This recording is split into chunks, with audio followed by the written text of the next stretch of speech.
Hey guys, man, it is good to be with you. I feel bad for the camera guy today because I don't stay in one spot, and this guy, he's gonna be exhausted by the time we're done. And then you guys are way out there, so I'm gonna probably come out there to you because I feel like you're an ocean away. You guys doing okay? How many came by the booth? The booth at the, okay, great, awesome. So some of this, you'll start to understand some of the things we looked at the booth.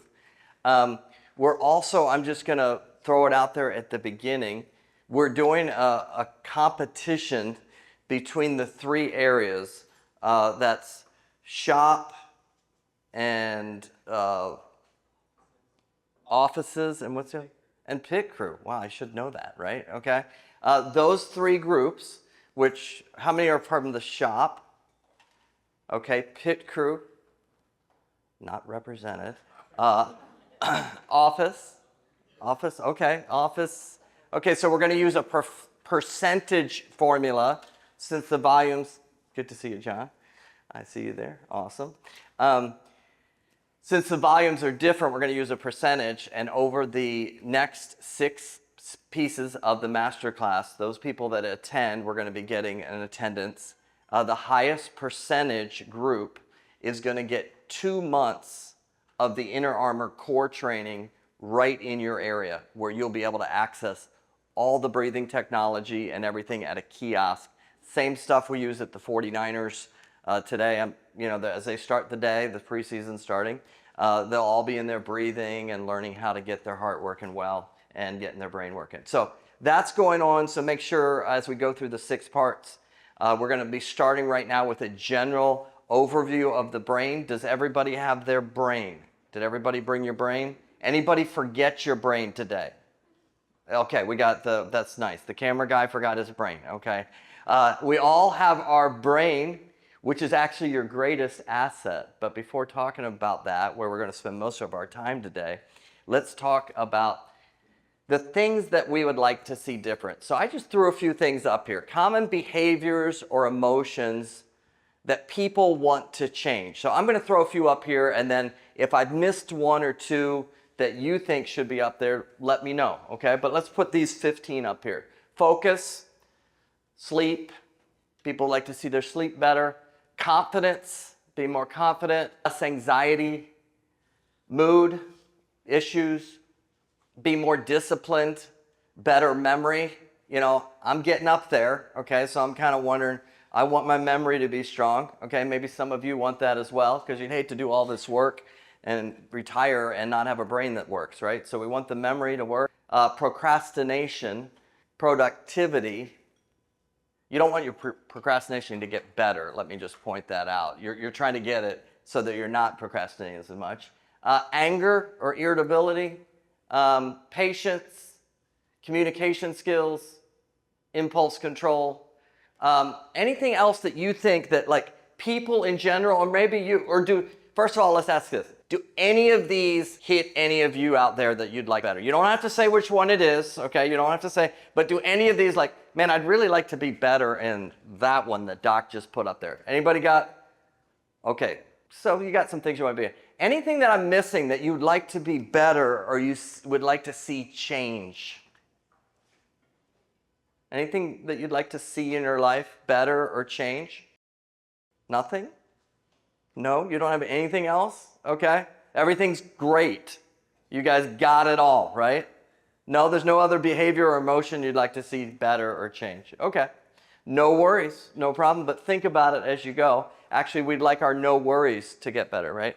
Okay, so let's start with this. Attention is up there. We're going to reframe how we look at this stuff. Okay? Because you go into your doctor's office and you got a sleep problem, they're focusing on sleep. And what do they typically do if you've had this sleep problem for a while? Maybe order a sleep study, maybe you wear a CPAP, but what's something else they might do if you got a sleep problem? They might, give you a medicine. Hey, let's get some Lunesta going, let's get some Ambien going, some Trazodone, right? And they're trying to make a chemical change in your brain, but are they teaching you to sleep differently? Because your body was, believe it or not, was made to sleep. You were a human that sleeps at night and awake during the day. So why is that not working? And the fact that that's not working, you guys are familiar with dashboards, right? That means the dashboard, there's a light on it, and if I had a warning light come on, which not sleeping is a warning light, I have that warning light come on, and I take it to the shop, and the shop says, "Hey doc, we got it fixed." I'm like, "Oh great, thanks guys." So I start pulling away, and I look down at the dashboard, and there's a piece of duct tape over top of the warning light, right? I know you guys don't do that kind of stuff, but could you imagine? Like, would anybody be a little upset about that? Like, I just spent $633.26, and you put a piece of duct tape over the warning light, right? You wouldn't be a happy camper, would you? No.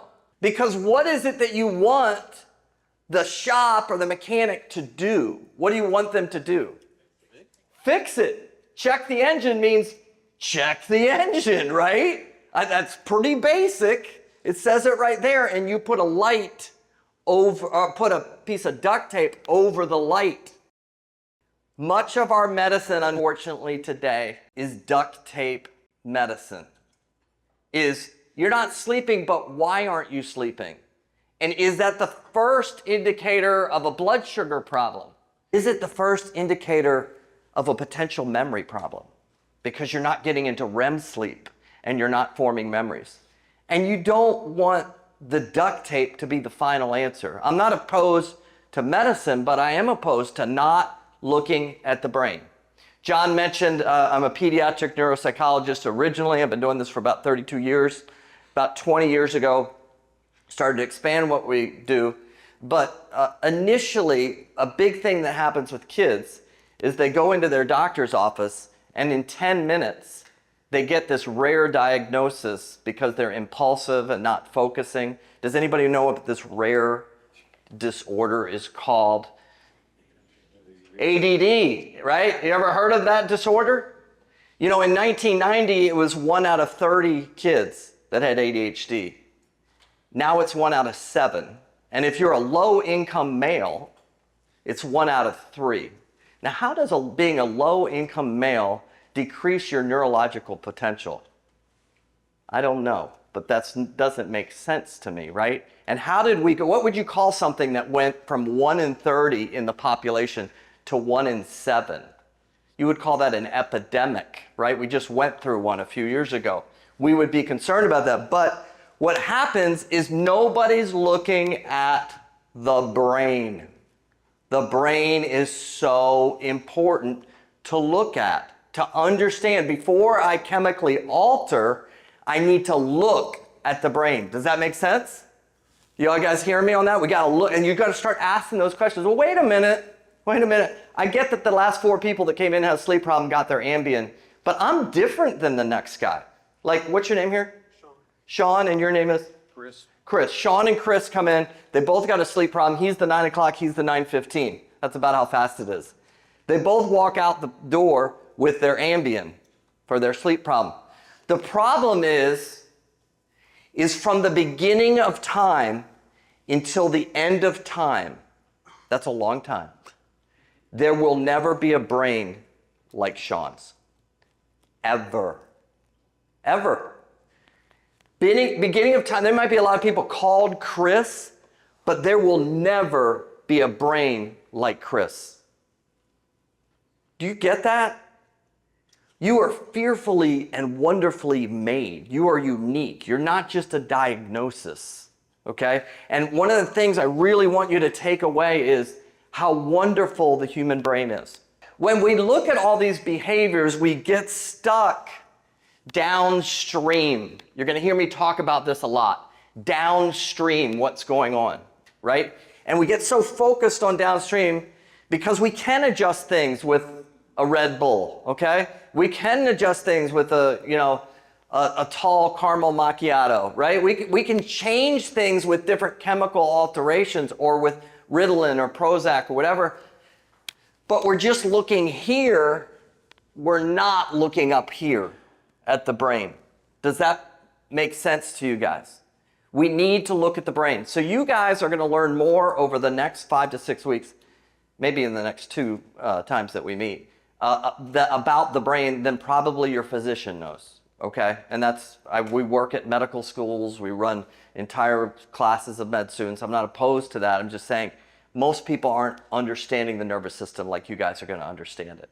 And this relates to everything. This can be your performance, okay? Why do you keep shanking that putt, that 6-foot putt?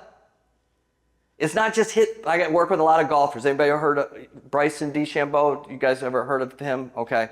So prior to him winning the U.S. Open, we did 6 to 8 months of working on, it's not just putting more, Bryson, right? It's here, right? Anybody that's ever played golf or a sport where you're under pressure, what happens up here? It starts spinning. It's not that you're not focused, right? You get over-focused and you make mistakes. It starts upstream. So we're going to look upstream at the brain. So John's going to help me out. John's over here, and he has a little headset on right now, okay? Do you guys see that headset on John? Okay, and what we're going to do here is while that headset's on him, we're going to actually look, and some of you that came by the booth saw this. This is John. Okay, those are his brain waves right here, 23 to 35. These have to do with how he manages stress. Okay, do you see how they're going up and down? They're not just static. So he has moments where they peak and he might be stressed. Like if I'm going to tell, something about John that he doesn't want me to tell you, okay? Like he might get, oh, golly, a little spike there, right? Because the brain reacted to me saying that, right? Now look at this. This is what I want you to see. This lecture is not about all of these things, but you're going to learn about these things. Look at this right here. This is every brain wave at this area of his brain all wrapped into one electrical signal. You guys probably see electrical signals in different things, like with the cars or at home or whatever, but that's an electrical signal that's running in John's brain. Is that cool? Isn't that cool? Like that's running all the time. Do you guys get that? Like that's like all the time. 24/7. From the time he was born until the time he dies, that electrical signal's running in his brain. All of you have that running through your brain, that electrical signal. And the thing about this electrical signal, okay, is there's nobody ever in all of humanity that will have the same signal that John has. It's unique. And inside of there, I can see the different nuances of what can make him better and what contributes to why he might not be sleeping or why he might not be focusing. Does that make sense to you? Okay? That's where I want to look. And when you do a chemical, it adjusts those, but it doesn't fix those patterns. And we're going to talk about how we fix those. But let me ask you this question, okay? Let's try to interact a little bit here, okay? That electrical signal is going on, and I understand if I go over to the light socket there and I test the signal and I would see electricity. Like I would say, okay, I get that. That's coming from some power plant, maybe even right here, right? Coming from some power plant through an electrical grid system, and then it goes into that and I get electricity, right? That's still amazing, but I sort of understand that, right? John isn't plugged into anything, right? Do you see? I mean, I don't think he's got a cord plugged to him, right? John is just sitting over there and his brain has made electrical current. How is John, and what's your name? Tina. How is Tina, and your name? Bruce. How are they making electricity right now?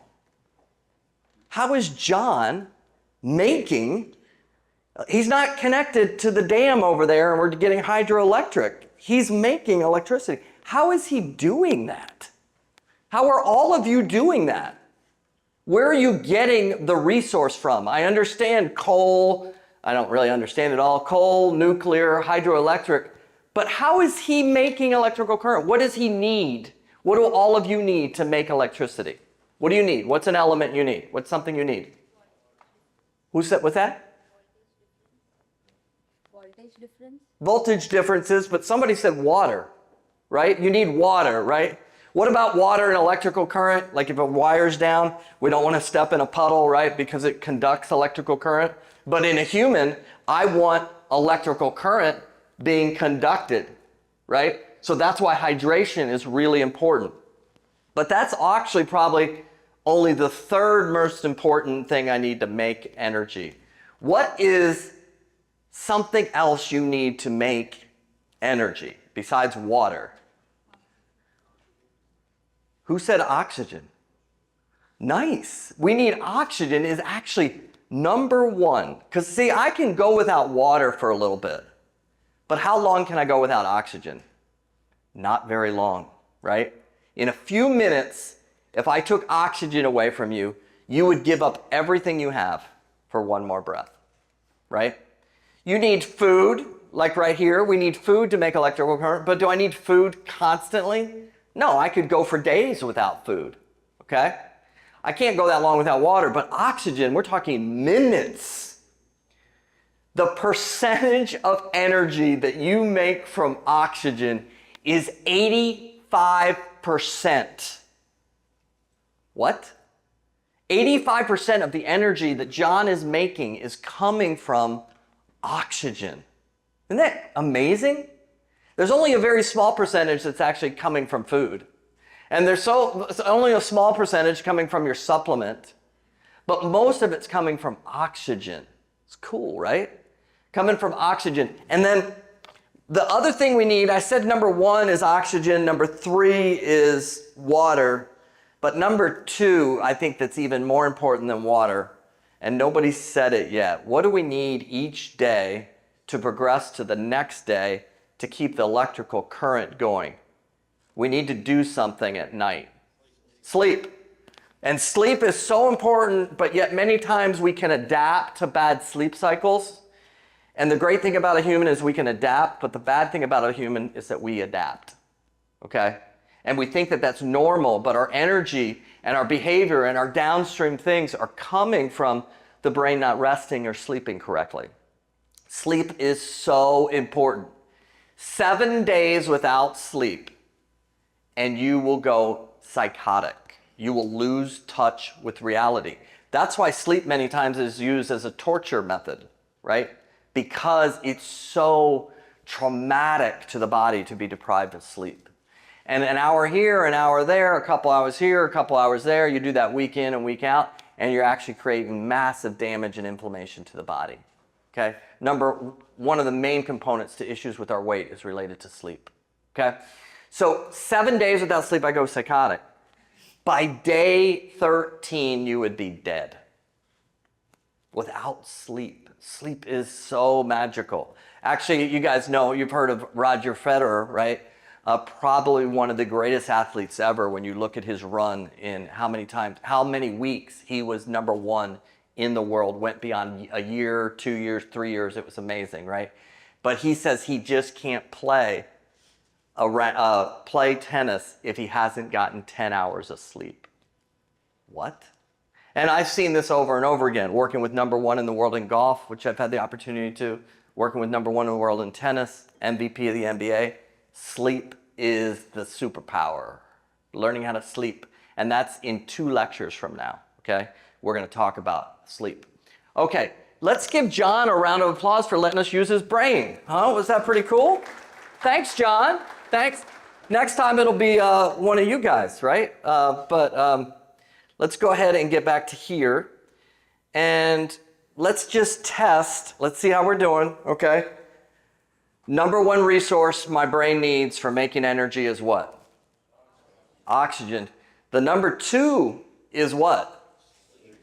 Number 3 and 4 is food, okay? Those things, we need to be thinking about that. And we're going to learn a lot about how oxygen works, okay? So we're working upstream. We talked about the power. We're jumping ahead on these slides. Okay, boom, look at us go.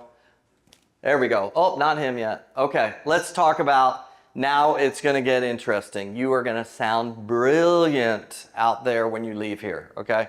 Because you're saying, hey, You're pushing me. You're making my autonomic nervous system get into a sympathetic state, and that's causing my HPA axis to release cortisol, and now I'm going to have problems with my heart, okay? So you're going to learn all this stuff is connected because you need to know that if you're concerned about anything downstream, okay? So we need to learn how the brain works.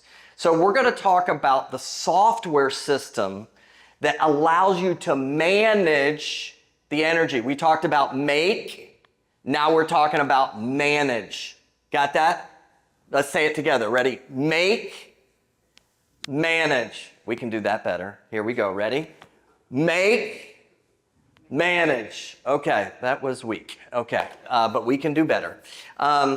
So the way that we manage our energy. So John doesn't use the same amount of energy all the time.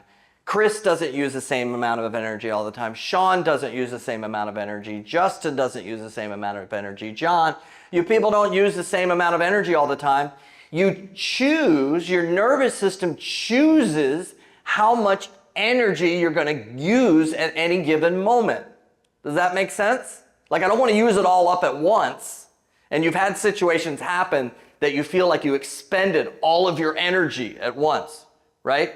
But you have this software system that says, I'm going to regulate this for you. And it's called your autonomic nervous system. Okay, now we are going to say this one together because this one's really important. So you guys you're going to do it. I know you can, okay? Autonomic nervous system. Let's do it one more time. We got this. Autonomic nervous system. This is so important to your health today and to your health in the future, and who you are as an employee, who you are as a parent, who you are as a spouse, who you are as a person, is understanding how to get your autonomic nervous system in the perfect spot. So what this autonomic nervous system does is so cool, is you got these like 5 things that give you input, and based on those inputs, your nervous system then starts to decide how much energy it's going to use. And it can use a lot of energy and go super, super fast. Or it can use just a little bit of energy and go really, really slow, right? What do you think these 5 things are that give me input from my environment? What are these 5 things called? Oh, I heard it. I heard the person's not super confident, but they kind of whispered it a little bit. I'm going to encourage you to say it a little bit louder. What are the 5 things that we have? Senses. Boom. What's your name? You've answered a few questions right there. Ed, are you the intelligent, the super intelligent one in this entire group? Definitely no. But you're killing it, Ed. You keep saying stuff I'm like, Ed's got that, right? Or did you get that from somebody else? No. You got that. You got that. Okay. So Ed got the senses. Well, let's help Ed with the senses. Can somebody help Ed? He said it's the 5 senses. He put us in the right category. Somebody give me a sense that we use. Smell. Come on, John. Give it to me, baby. Yes. Okay. You said smell, right? I got one. Somebody give me another one. Touch. Who said touch? Right here, Justin. Yeah, let's do it. Okay. Touch. Smell, touch. I got a third one. Somebody got a third one. We got 3. What's the third? Give me another one. Sight. Who said sight? What's your name? Robin, go. Boom. I like it. Okay. So we got smell, touch, sight. We still got 2 more of these. Do we got it in us, guys? We can find them. What are the other 2? Sound. Who said sound? Ed, you can't say it again. What's Ed think he's doing? He's like, I'm taking all of them from him. No, somebody else has to say it. What is it? Hearing, sound. Give it to me. Okay, sound. And we've left one on the table. What are we missing? Taste. What's your name? I'm coming all the way through. I'm coming through to you. You said it. JB, yes, we met before, man. Good job. Okay, nice. Huh? What was that funny that we met before? Okay, I don't know. Maybe I said something funny. I'm not too sure. Okay, so these... That's JB's favorite sense. Oh! Come on, let's all... We used to be a kind group in here, right? Yeah, maybe one of the behaviors was kindness that I want to improve. No, not for JB. Okay, I got you. He did. So taste. So we use these 5 senses, guys. You have these. You have these 5 senses in you, and they're taking information from the environment, right? And it goes to the brain, and the brain has all these neurons and connections in there, right? They're called, these neurons, when you were still inside your mother, you were making 250,000 neurons a minute. 250,000 things a minute of these neurons, to the point that you've made billions and billions. And they form all these connections, and it's estimated that in your brain, in JB's brain, to manage the taste, he has over a quadrillion neurons, more neuronal connections than there are stars in the entire universe in his brain. And that brain is taking those 5 senses, and in 1 second, you do 100,000 chemical reactions. And so these 5 senses in this fantastic thing called the brain, I love this thing. It's the coolest, man. It's the most amazing thing in the universe. This is you. It takes the 5 senses, takes them in, and then it decides how fast I'm going to use the electrical current. Okay? And when it does, we have different things happen. So I need a volunteer. Who's going to come up? Come on, you guys got it. Come on, don't be that way. I need a volunteer. Somebody come up. Oh, not me. I'm too tired. Well, then you should be listening to the lecture. Okay. I'm going to take I think I heard intern. Right? Did I hear intern? What's your name? Braden? Yep. Okay. How's the internship going? I'm enjoying it. Good. Everybody being nice to you? Yeah. Teaching you stuff? Most of the time. Okay. Come on up, Brandon. Brandon? Braden. Okay. So Braden's going to help me out here. I'm going to put this right here. Now, guys, this is a map. I mean, I know some of you guys are good with your hands, okay? And you make it. But this thing is an unbelievable masterpiece that I've made, okay? It's so good that when I went to put it up, it kept falling down, so I've had to lean it against this, right? I need somebody in the welding area to help me make a better one of these at some point. I'll actually pay you for it. Okay. But Braden, I might do that 4 or 5 times. I'm going to have you come over here. Hold this right here. And don't let it go. Keep it balanced. Okay. So keep it level. Okay. They'll tell you if it's not level. Okay. So that is going to be his nervous system. That's Braden's nervous system. And his nervous system has the ability to tilt down. Give me some room. Let me go down. Okay, tilt down. Or it can tilt up. Okay. And it has the ability to flex. Keep it balanced. Okay. So we have different things that cause us to go into sympathetic, which is fight, flight, fright. So I take my 5 senses, I go over here, and down at the bottom of the stairs, I see this guy, except he's a real live one. Okay? And because I use my senses, I see, I hear, maybe smell. I don't think I taste him, okay? But I use my senses. Because I see this guy, I go into sympathetic, fight, flight, fright. Does that make sense? Fast. And I'm going to take that energy that John's been making, and I'm going to accelerate it forward, and I'm going to go fast. And it's going to make me be able to run from this lion. And this is how it works. Where did my brain go, Braden? I put it someplace. Here it is. It's behind you. Okay. So my brain starts going fast, the electrical current, and then it sends a chemical to this thing called my hypothalamus down here. Okay? You are amazing. Okay. It sends it to the hypothalamus, and then that releases a chemical to something called your pituitary gland, which is right down in there. This is all happening in milliseconds when my 5 senses perceive the lion. And then from there, it goes down to my adrenal glands. That's called the HPA axis, hypothalamus, pituitary, adrenal. And all of a sudden, my adrenal glands release what?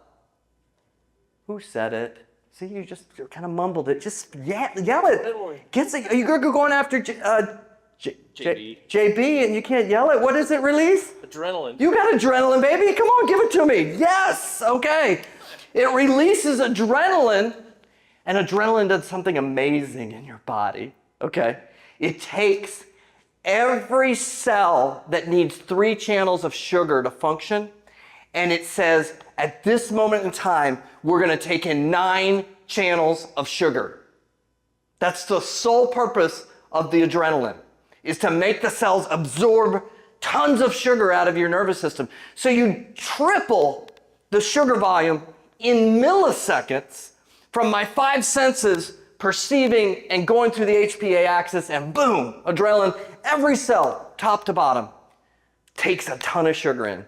And why in the heck does my body want me to make a lot of sugar when I see this guy? Why? Come on, you got it. What does sugar give you? Energy. Good, let's go. It gives you energy, right? We could all use maybe a little bit of adrenaline. I don't know. Okay, it gives you energy so I can run from the lion. But that's short-lived because you can't maintain a ton of sugar like that, okay? Now, here's an interesting scenario. Thank you, John. You can go to the next one. So you got this lion, and it moves you forward, and it makes the adrenaline go, and now you can run. But you can't run forever, right? So hopefully you get away from the lion. Okay, so that is the fast speed. Then there's something that I should go very slow for so that I can recover. And that happens in a 24-hour day where John's electrical current, his 5 senses say, no lion, I don't see one. I don't hear one. I don't smell one. I don't taste one. I don't touch one. And so then what does his body do during this point where it goes into parasympathetic? It relaxes, and it relaxes to a point eventually that it will sleep. Sleep is the highest level of parasympathetic that we can be in. I used to ask the question in the lecture, what's the highest level that you can go to that you slow down the most, expecting people to say sleep. And I had some guy on the front row, when you die. I'm like, okay, I guess that is pretty slow when you die, but let's, lift up the mood a little bit, right? So, but during the day, I go into sleep mode. So, let's let that go down a little bit like that, Brady. Boom, I go into sleep mode at night. But what happens when I can't sleep? Am I in parasympathetic or am I more in sympathetic? I'm in sympathetic. I've gone faster, right? Now, what's an interesting thing, and I can't sleep now, and I'm wide awake, and you're like, come on, I want to sleep. I've been waiting all day long. I want to do this, but I'm doing this. Do you see that? Okay? And that's because all of a sudden you start making energy that you shouldn't be making. Okay? Well, get this. In the animal kingdom, it is only the 5 senses, but we're a little bit different. We have this big frontal lobe that can override our senses, okay? That can go beyond the situation. Is this clock correct? 12:15, 12:16? Okay. 12:30 is what we do? Okay, great. Sorry, just checking. We have this thing that can override, which is this frontal lobe, which lets us go into the future and lets us go into the past and go into the present all within seconds. Does anybody remember who your 3rd grade teacher was? Anybody remember? Yeah, see, there he is again. This guy is high performer. Ed, who was there's no way you were. Totally really? Were they teaching, like were you in a one-room schoolhouse back then? Or no, I'm joking. No, who? It was Miss Hunt. Miss Hunt. And I remember her because she pulled me up in front of the class and paddled me. Okay. See, and look what it did. He now answers questions, participates, does a wonderful job, Ed. Let's thank Miss Hunt. Come on, let's thank you, Miss Hunt. Okay. Okay. But get this. I just mentioned 3rd grade. We're all in this room, right? His brain went to the past like that. And that's only a few years ago, I know, okay? But it went to 3rd grade like that. I can't do that to an animal, but a human can. You can go into the past because of your frontal lobe. And where else can you go? Into the future, right?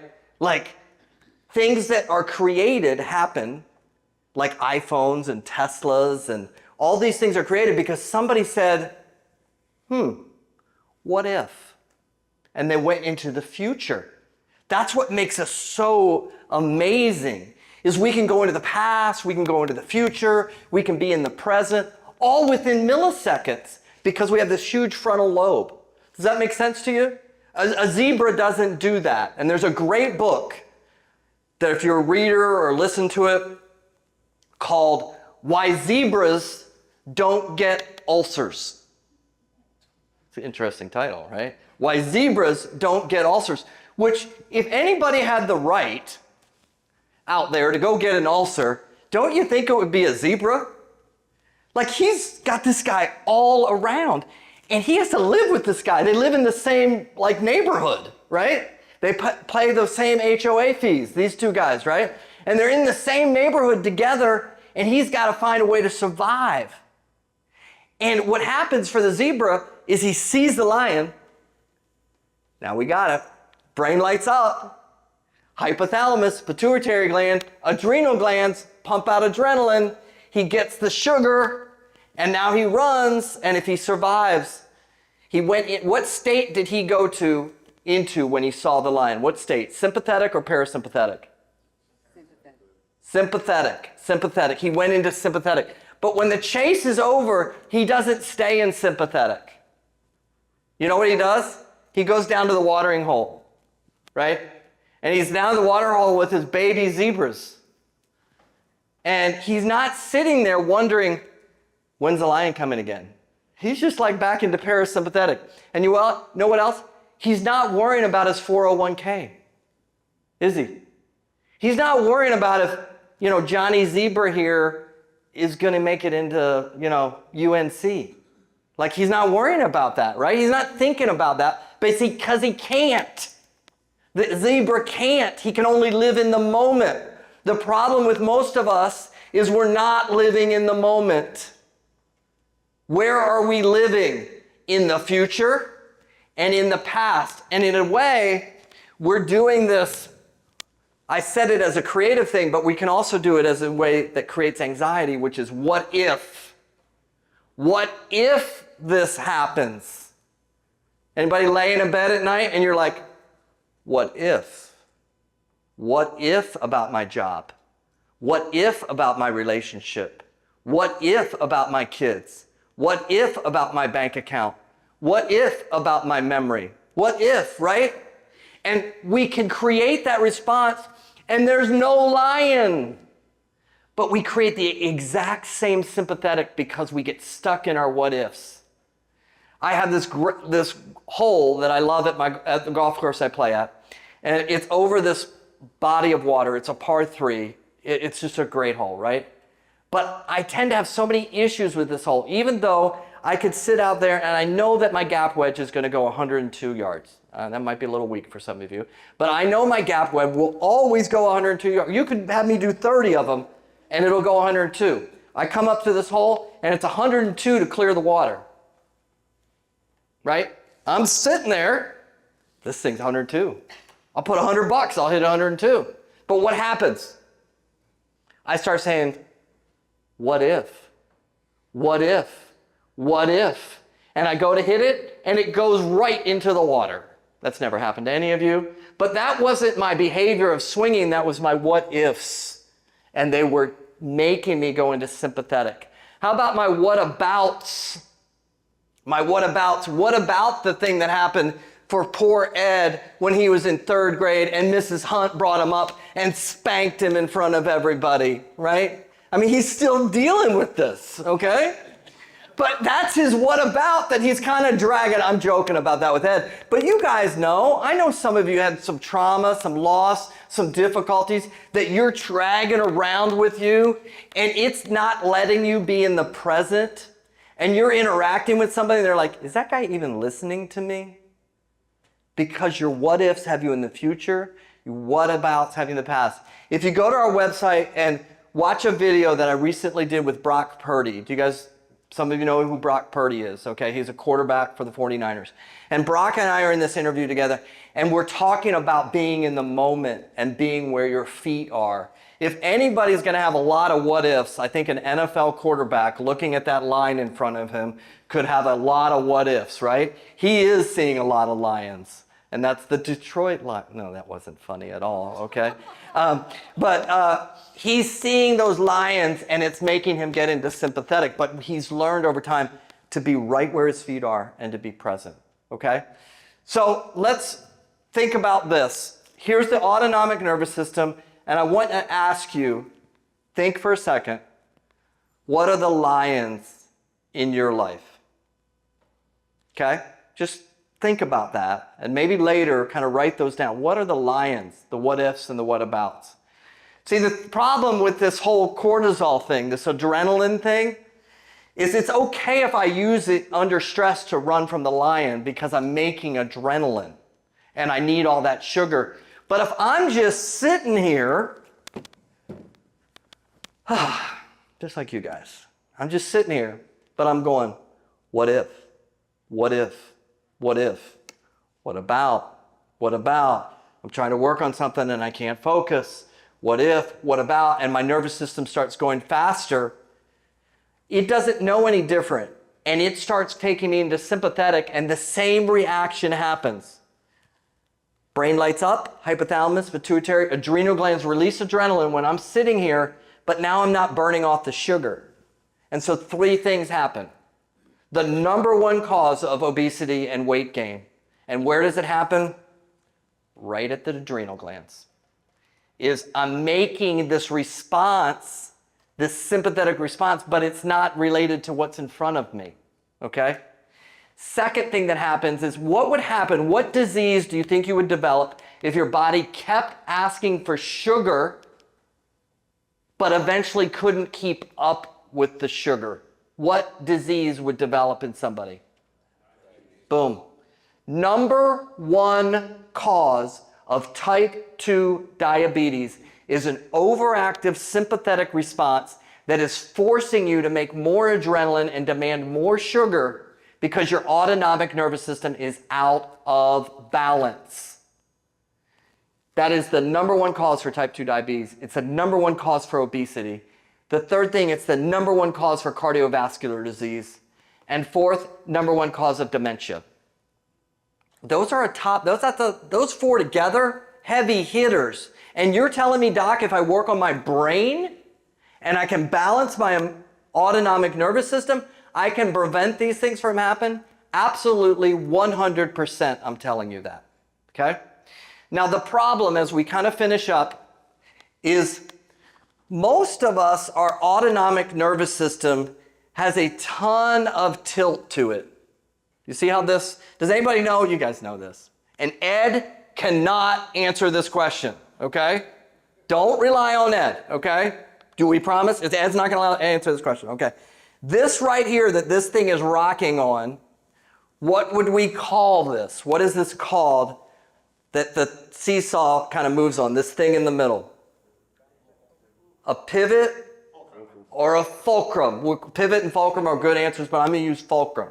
Okay, so the reason this pivots so much is because the fulcrum is very narrow. There's actually a name, I didn't realize this, you guys probably know this, there's something called a razor edge or a knife fulcrum.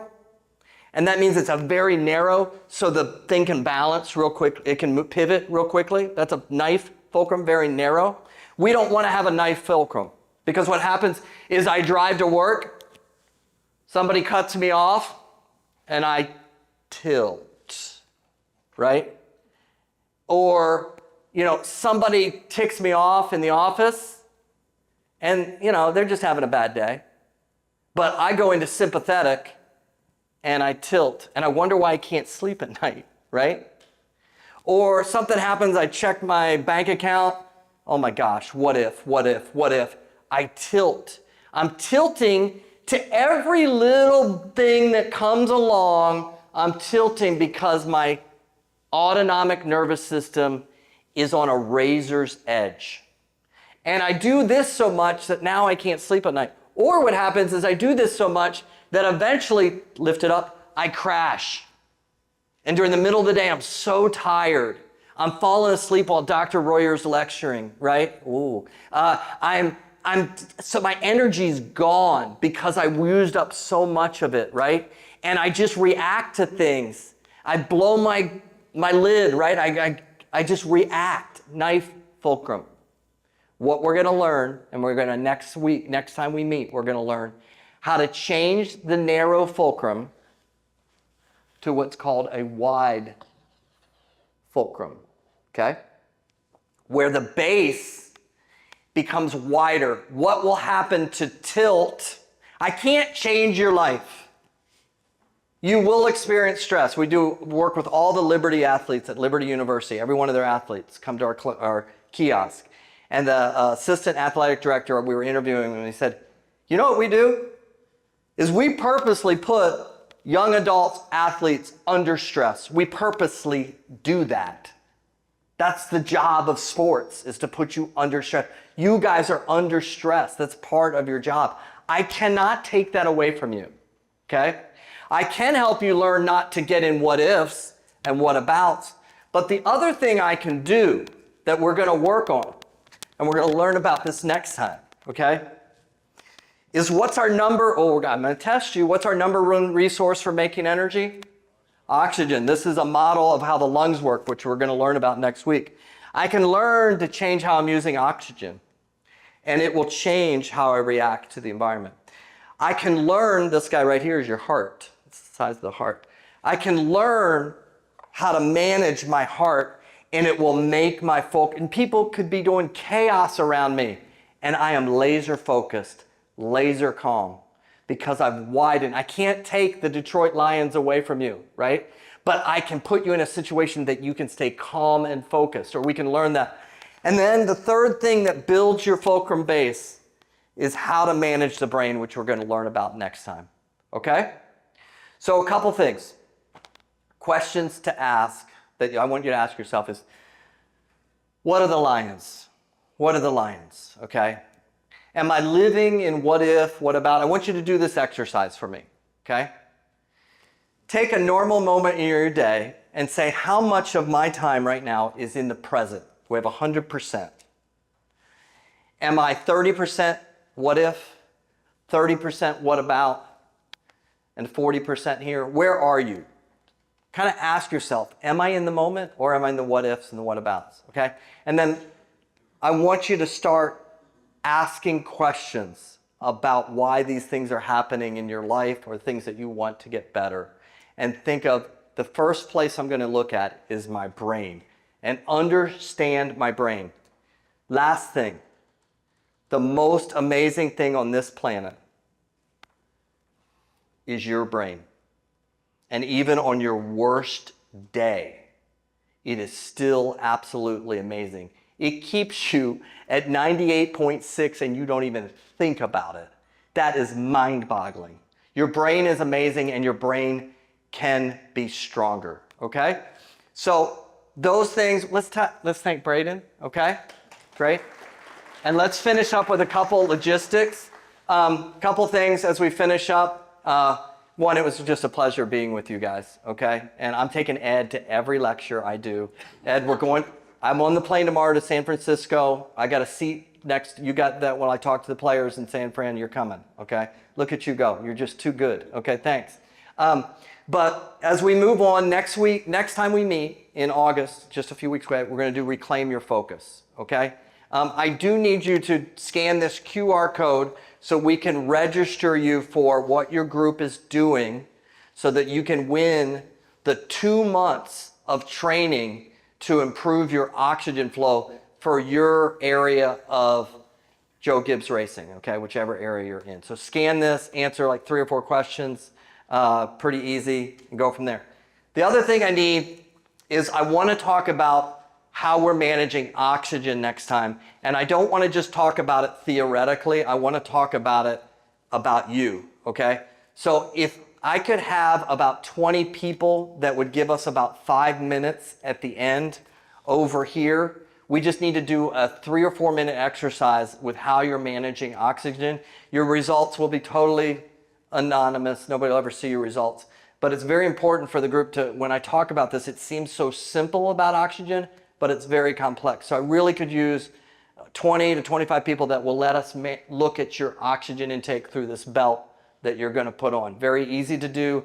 We will give you your results on it, okay? We just won't give the rest of the group your results. I'll just want to do a scatter graph of where everybody is. So if I could have that at the end, that would be great. And I can't wait to see you in a few weeks. Thanks a lot, guys. This was awesome.